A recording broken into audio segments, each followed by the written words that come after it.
আসসালামু আলাইকুম। অ্যাডমিশন ২৫ ও ২৬ ব্যাচ। কি অবস্থা তোমাদের? তোমাদের কিন্তু এইচএসসি পরীক্ষা শেষ হয়ে গেছে। এখন কিন্তু তোমাদের অ্যাডমিশনের প্রিপারেশন শুরু করে দিতে হবে। আর সময় নষ্ট করা যাবে না। তো আ অ্যাডমিশন লাইফে অনেকের ভিতরে আ কিছু লক্ষণ থাকে। যে লক্ষণগুলোর জন্য সে কি বিশ্ববিদ্যালয়ে চান্স পাবে না।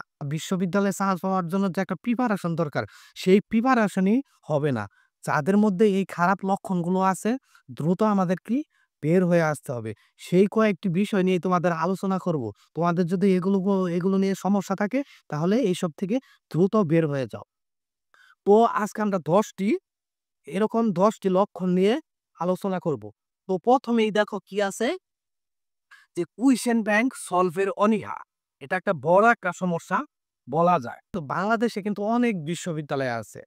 তো করে কি যদি যারা সায়েন্সে থাকে তারা মেডিকেল বা ইঞ্জিনিয়ারের প্রিপারেশন নেয়। অনেকে এ ইউনিটে যারা ভার্সিটির প্রিপারেশন নেয়। সি ইউনিটের যারা তারা ব্যবসায় শাখা থেকে লড়ে এবং বি ইউনিটের যারা তারা মানবিক শাখা থেকে প্রিপারেশন নেয়। তো তারা কি করে যেকোনো ২-৩ টা বিশ্ববিদ্যালয় বা একটি বিশ্ববিদ্যালয় টার্গেট করে ওই বিশ্ববিদ্যালয়ের রিলেটেড বই নিয়ে পড়াশোনা শুরু করে দেয়। অর্থাৎ প্রিপারেশন নেয়া শুরু করে দেয়। কিন্তু সে ওই বিশ্ববিদ্যালয়ের কোনো কুইশন ব্যাংক কিনে না। ওই বিশ্ববিদ্যালয়ের আগে কুইশন ব্যাংক পড়তে হবে। তাদের প্রশ্ন করার ধরন তাই বুঝতে হবে। কত মার্কের প্রশ্ন আসে, এগুলো বিস্তারিতভাবে জানতে হবে। তো ১ম কাজটাই হওয়া উচিত কি? কুইশন ব্যাংক কিনা এবং কুইশন ব্যাংক সলভ করা, কুইশন ব্যাংক কুইশন ব্যাংক সমাধান করা। এই বিষয়ে যদি তোমাদের অনীহা থাকে তাহলে কি তুমি তোমার পাবলিক বিশ্ববিদ্যালয়ের স্বপ্ন পূরণ না হতে পারে। কারণ কি? ৭৫% পর্যন্ত কি বিগত বছরের বিভিন্ন প্রশ্ন থেকে চলে আসে। সরাসরি না আসলেও ওই টাইপ থেকে চলে আসে, নিয়ম থেকে চলে আসে, আশেপাশে থেকে চলে আসে। ২ নাম্বারের যে সমস্যা সেটা হলো মডেল টেস্ট এবং এক্সাম না দেওয়া। অনেক বড় একটা সমস্যা এটা। যাদের এই লক্ষণ আছে তোমাদের কিন্তু পরিবর্তন আনতে হবে নিজেদের। ঢালাওভাবে শুধু যদি খালি পড়াশোনাই করে যাও তাহলে কিন্তু দিন শেষে কিচ্ছু হবে না। তুমি পরীক্ষার হলের যে পরিবেশ সেটা সামলাতে পারবে না। পরীক্ষার হলে গিয়ে দেখবে যে কিছুই খেয়াল হচ্ছে না। আমি তো অনেক পড়েছিলাম কিন্তু কিছু তো পারতেছি না। তোমাদের পড়াশোনার পাশাপাশি নিয়মিত কি মডেল টেস্ট দিতে হবে। যে বিশ্ববিদ্যালয়ে পরীক্ষা দিবা ওই বিশ্ববিদ্যালয়ের প্যাটার্নে ছোট পরীক্ষা আছে সেগুলো অংশগ্রহণ করতে হবে। প্রচুর পরিমাণে পরীক্ষা দিতে হবে। তাহলে তোমাদের টাইম ম্যানেজমেন্ট, জড়তা, পরীক্ষার হলের পরিবেশ বুঝতে পারবা। তোমাদের যদি এমন অভ্যাস থেকে থাকে যে পরীক্ষা দিতে ভালো লাগে না, তাহলে দ্রুত আ এই খারাপ লক্ষণ থেকে তোমরা কি বের হয়ে আসো। যদি তোমরা পরীক্ষা না দাও তাহলে কিন্তু তোমরা বিশ্ববিদ্যালয়ে চান্স নাও পেতে পারো। এই বিষয়টা অনেক গুরুত্বপূর্ণ। তারপরে আছে বিভিন্ন বছরে বিভিন্ন বিশ্ববিদ্যালয়ের সার্কুলারে লক্ষ্য না রাখা। অ্যাডমিশন বিষয়টা কি হয়? এইচএসসি পরীক্ষার পরপরই কি প্রিপারেশন শুরু হয়ে যায়। তাই না? কিন্তু আমাদের রেজাল্ট পাবলিশড হয় কতদিন পরে? ১.৫ মাস, ২ মাস বা ১ মাস পরে। তো আমরা প্রিপারেশন অবস্থায় কি পরীক্ষার রেজাল্ট পেয়ে যাই। তো বিভিন্ন বিশ্ববিদ্যালয়ে সার্কুলার দেয় কখন? ওই রেজাল্ট পাবলিশড হওয়ার এসএসসি রেজাল্ট পাবলিশড হওয়ার কিছুদিনের মধ্যে বা আগে পরে। কিন্তু আমরা তো প্রিপারেশন শুরু করে দেই। তো অনেক বিশ্ববিদ্যালয়ে বিভিন্ন শর্ত জুড়ে দেয় যে এই বিশ্ববিদ্যালয়ে ইংলিশে এ গ্রেড লাগবে বা যারা মেডিকেলে পরীক্ষা দিবে, বায়োলজিতে এত মার্ক লাগবে, জিপিএ 5 লাগবে বা ইঞ্জিনিয়ার বুয়েটে তারা প্রিপারেশন দিবে। এই শর্ত যদি পূরণ না করতে পারো তাহলে কিন্তু পরীক্ষার হলে বসতে পারবা না।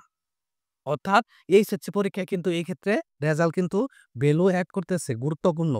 তুমি যদি শর্ত পূরণ না করতে পারো তাহলে কিন্তু ওই বিশ্ববিদ্যালয়ের প্রিপারেশন নিয়ে তো আর লাভ নাই। তুমি তো পরীক্ষাই দিতে পারবা না। এর জন্য তোমার পরীক্ষা দেওয়ার পর নিজের মধ্যে একটা অনুমান করতে হবে আমার রেজাল্ট কেমন হতে পারে, কোনটায় খারাপ করব, কি করব সেই অনুযায়ী তোমাদের কি বিশ্ববিদ্যালয়ের প্রিপারেশন নেওয়া উচিত। আর কোন বিশ্ববিদ্যালয়ে কেমন শর্ত তোমরা জানবা কিভাবে? তোমরা তো সার্কুলার সাথে পাবা না পরীক্ষা শেষ হওয়ার পরে। সার্কুলার তো রেজাল্টের সময় দিবে। ও বিগত বছরের বিভিন্ন সার্কুলার আছে না? সেই সার্কুলার গুলো লক্ষ্য করো যে কোন বিশ্ববিদ্যালয় কেমন শর্ত দেয়। আর সার্কুলার পাওয়ার সাথে কি তোমরা আ নতুন বছরে সার্কুলার পাওয়ার সাথে কি তোমরা বিষয়গুলো দেখে নিবা। এই বিষয়টা কিন্তু খুবই গুরুত্বপূর্ণ।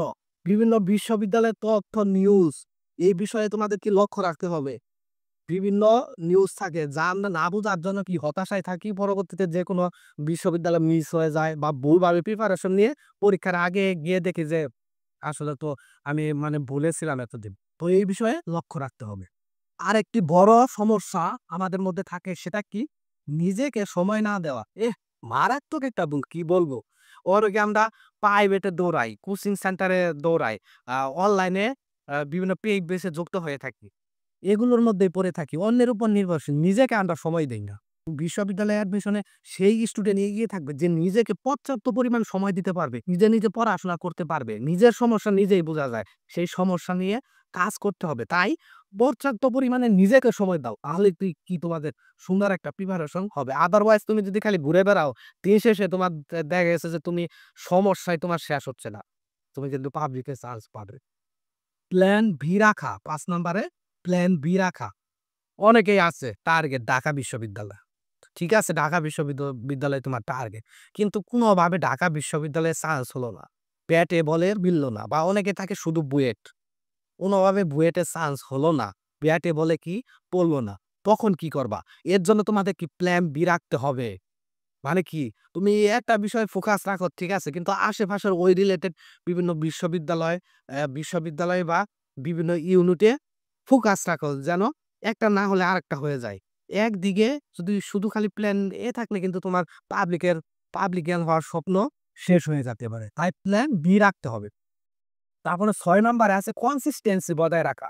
পাবলিক বিশ্ববিদ্যালয়ে চান্স পেতে যাও। এখানে প্রতিযোগিতায় লড়তে হবে। বাংলাদেশে যতগুলো জিপিএ ৫ পায় তার থেকেও কিন্তু অনেক কম পাবলিক বিশ্ববিদ্যালয়ে সিট আছে। মানে এখানে সফল হওয়া কিন্তু খুব কষ্টের। এর জন্য তোমাদের কনসিস্টেন্সি বজায় রেখে রেগুলার পড়াশোনা করতে হবে। নিজেকে সময় দিতে হবে। তাহলেই কি তোমার ভালো একটা রেজাল্ট সম্ভব, পাবলিকান হওয়া সম্ভব। তো কনসিস্টেন্সি বজায় রাখতে হবে। অনেকে কি করে ২ দিন পরের আর ২ দিনের কোনো খবর থাকে না। এভাবে আস্তে কি হতাশার মধ্যে চলে যায়, পড়া বেড়ে যায়। তারপরে আর শেষ করতে পারে না। সময় কিন্তু খুব অল্প। বিষয়গুলো লক্ষ্য রাখতে হবে। তো আমাদের কনসিস্টেন্সি বজায় রাখতে হবে। তারপরে ৭ নম্বরে আছে দেখো ওভার কনফিডেন্স। আমি জিপিএ ৫ পাইছি। আমি মেধাবী। পাবলিক বিশ্ববিদ্যালয় আমার জন্যই। আমি চান্স পাবোই। ভাই তোমার মতো হাজার স্টুডেন্ট জিপিএ ৫ পেয়ে বসে আছে। জিপিএ ৫ পাইলেই যে তোমার বিশ্ববিদ্যালয়ে চান্স হবে বা আমি অনেক পারি, এই টেনডেন্সিটা দূর করতে হবে। তুমি যদি নিজেকে অনেক পারা মনে করো তাহলে বিভিন্ন বিষয় জানা থেকে তুমি পিছিয়ে যাবে। কনফিডেন্ট থাকা ভালো কিন্তু ওভার কনফিডেন্ট থাকা যাবে না। কারণ মেধাবীর কোনো শেষ নেই। তোমাকে কি ভালোভাবে প্রিপারেশন নিতে হবে, বুঝতে হবে, অবহেলা করা যাবে না। বারবার চর্চা করতে হবে। দেখা গেছে যে একটা টপিক আমি পারতেছি কিন্তু এই পারায় হবে না। ওইটা প্র্যাকটিসে রাখতে হবে। পরীক্ষার হলে আসলে এগুলো খেয়াল থাকে না। তো ওভার কনফিডেন্ট থেকে তোমাদের কি বেরিয়ে আসতে হবে। তারপরে ৮ নম্বরে দেখা আছে বিভিন্ন বিশ্ববিদ্যালয়ে এপ্লাই না করা। যখন সার্কুলার প্রকাশ হয় বিভিন্ন বিশ্ববিদ্যালয়ে এপ্লাই করার জন্য, তখন অনেকে কি করে? সীমাবদ্ধ মাইন্ডসেট রাখে। দেখা গেছে শুধু ঢাকা বিশ্ববিদ্যালয়ের ফর্ম তুলে, শুধু বুয়েটের ফর্ম তুলে বা শুধু রাজশাহী বিশ্ববিদ্যালয়ের ফর্ম তুলে, অনেকেই শুধু মেডিকেলের ফর্ম তুলে। তুমি যদি এ একের অধিক যদি বিশ্ববিদ্যালয়ে এপ্লাই না করো, ওইখানে যদি তোমার চান্স না হয় কোনোভাবে, তখন কি করবা? তোমার তো একটা সুযোগ মিস। তুমি কয়েক জায়গায় এপ্লাই করে রাখো। পরীক্ষা দাও। একসাথে তো আর সবগুলো পরীক্ষা হয় না। পরীক্ষা দাও। যদি চান্স না হয় আরেকটা আমাদের সুযোগ থাকবে। আর তুমি যদি এপ্লাই এর মধ্যে সীমাবদ্ধ রাখো তাহলে কিন্তু তোমার সুযোগ হাতছাড়া হয়ে যাচ্ছে শুরুতেই। তো এই বিষয়টা খেয়াল রাখবা তোমরা। বিভিন্ন বিশ্ববিদ্যালয় যেমন গুচ্ছতে এপ্লাই করতে পারো, রাবিতে, যারা সায়েন্সের আছো, ইঞ্জিনিয়ারিং বিভিন্ন বিশ্ববিদ্যালয় আছে সেগুলোর মধ্যে এপ্লাই করে রাখতে পারো। তো এই সুযোগটা কিন্তু তোমরা কোনোভাবে মিস করবা না। তারপরে আছে ৯ নাম্বারে টাইম ম্যানেজমেন্টে সচেতন না থাকা। Time management. তুমি পড়াশোনা করো তখনও টাইম ম্যানেজমেন্ট করে পড়বে। তুমি মডেল টেস্ট দাও, এটা টাইম নির্দিষ্ট থাকুক, সেই টাইমে পরীক্ষা দাও, সেই বিশ্ববিদ্যালয়ের প্যাটার্নে পরীক্ষা দাও। এর জন্য তোমাদের কি হবে? তোমরা দ্রুত সময়ে বিভিন্ন প্রবলেম সলভ করতে পারবা। পরীক্ষার হলে তোমরা ঘাবড়িয়ে যাবা না। আ ৮০% স্টুডেন্ট তোমার পরীক্ষায় চান্সই পায় না একটি কারণ। সেটা কি? টাইম ম্যানেজমেন্ট করতে না পারা, সময়কে ব্যবহার না করতে পারা, ঘাবড়িয়ে যাওয়া, সময় শেষ হয়ে যায়, প্রশ্ন সলভ করা হয় না বা দ্রুত প্রশ্ন সলভ করতে পারে না। টাইম দেওয়ার কারণে সে ঘাবড়িয়ে যায়। সে পারাগুলো কি ভুল করে। আমাদের টাইম ম্যানেজমেন্টে সচেতন হতে হবে। অনেকেই আছে টাইমের বিষয়ে কেয়ার করে না। এই লক্ষণ যদি থেকে থাকে তুমি কি বিপদের মধ্যে কিন্তু অলরেডি আছো। এটা থেকে বের হয়ে আসো। তারপরে আছে মুভ করতে না পারা। মুভ করা আবার কি বিষয়টা বুঝাচ্ছি। অনেকেই তোমরা সায়েন্সের আসো, ইঞ্জিনিয়ারিং এর প্রিপারেশন নাও, বুয়েটের, অনেকের মেডিকেলের প্রিপারেশন নেও। ঠিক আছে? কিন্তু এগুলোর মধ্যে কিন্তু বিভিন্ন শর্ত আছে এইচএসসি রেজাল্টের উপরে। তোমাদের প্রিপারেশন শুরু হয় কিন্তু এইচএসসি পরীক্ষা দেওয়ার পরপরই বা অনেকে আগে থেকেই শুরু করে। তো রেজাল্টের একটা প্রভাব কিন্তু আছে। দেখা গেছে যে রেজাল্ট প্রকাশিত হওয়ার পরে তো এমন এক রেজাল্ট আসলো, তুমি বুয়েটে পরীক্ষাই দিতে পারবা না। এমন এক রেজাল্ট আসলো, তুমি মেডিকেলে পরীক্ষাই দিতে পারবা না। তো তুমি যে পরীক্ষা দিছো, সেটার উপর একটা নিজে চিন্তা করবা আসলে কি আমি আ বুয়েটে পরীক্ষা দেওয়ার যোগ্যতা অর্জন করতে পারছি কিনা বা মেডিকেলে জু পরীক্ষা দেওয়ার যোগ্যতা অর্জন করতে পারছি কিনা। সেই বিষয় মাথায় রেখে তুমি কি প্রিপারেশন নাও। পরবর্তীতে রেজাল্ট পাবলিশ হওয়ার পরে দেখা গেল তুমি বুয়েটের প্রিপারেশন নিচ্ছ। তোমার বুয়েটের তুমি যে শর্ত সেটা পূরণ করতে পারলা না। তখন কি দ্রুত তোমাকে মুভ করতে হবে। তুমি তখন ভার্সিটির প্রিপারেশন নাও। ওইখানে পড়ে থাকলে তার লাভ নাই। তুমি তো পরীক্ষাই দিতে পারবা না। এরকম মেডিকেলের ক্ষেত্রে। তো এই বিষয়গুলো কিন্তু তোমরা অনুসরণ করবে। তো আজকে গুরুত্বপূর্ণ ১০ টি লক্ষণ সম্পর্কে তোমাদের বললাম। এগুলো যদি তোমার ভিতরে থেকে থাকে এখান থেকে বের হয়ে আসো। না হলে কিন্তু তুমি একটা বিপদে পড়ে যেতে পারো।